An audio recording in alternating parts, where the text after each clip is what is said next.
Thank you for joining me this morning. We Americans, we have a lot of stuff. We have a lot of things. And this time of year after the holidays, we have even more things. We agree about that? And our things are important to us.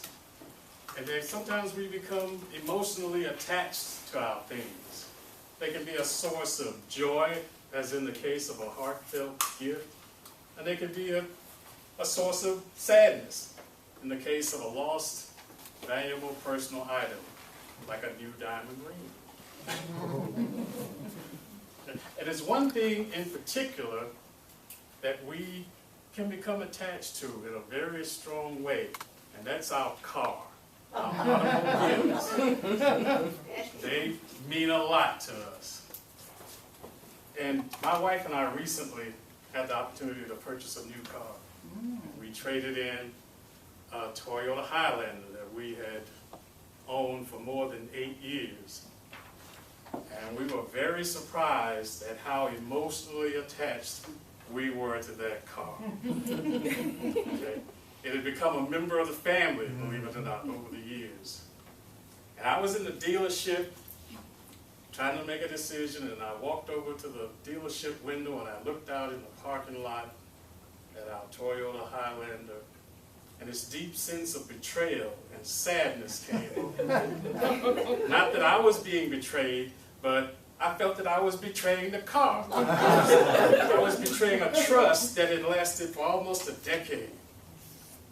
And I really felt bad.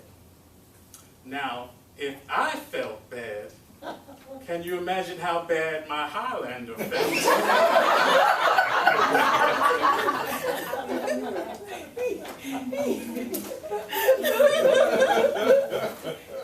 Well, Toastmasters and guests, you are about to find out.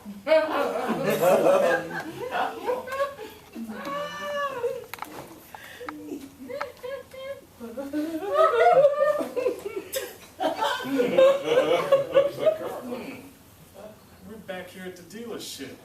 Already? What's up? I was just here last week to get my oil changed. Oh, okay, they're going to have me detailed as a gift for 8 years of faithful service. Wow, that's terrific. Wow, what's going to happen now? Well, there's something wrong with this picture. I'm not sure what it is yet. My little snot-nosed little sister, Corolla, also a slut, she was here she told me they stopped by here yesterday. Well, I asked that smart aleck, well, did they test drive someone else? And she said, I couldn't tell. I don't have headlights in the back of my head.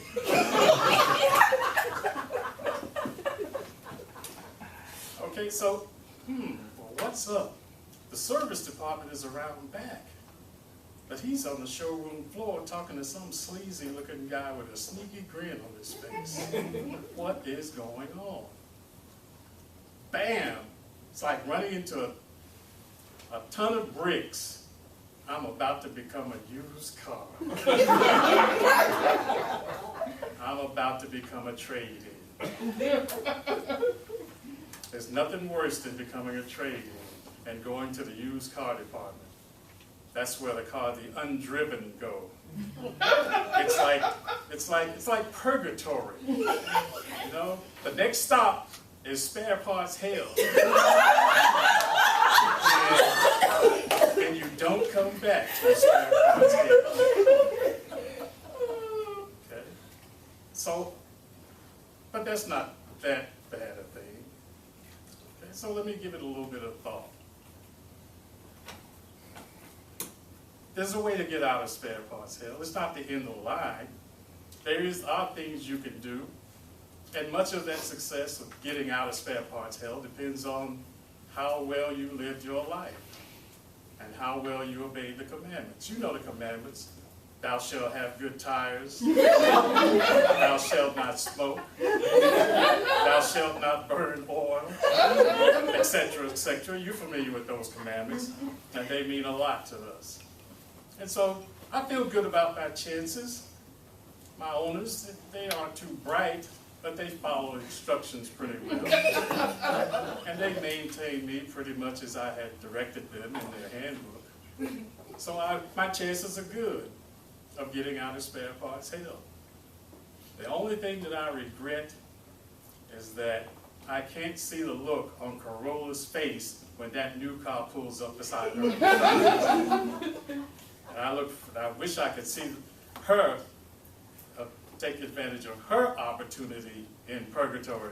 I mean, at the used car lot. Okay? So the next time that you part with one of your personal, your favorite items, and you're feeling down and you're feeling depressed, take a minute and think about how bad your things are feeling when you get rid of them. Okay? And then maybe you'll feel just a little bit better. Thank you.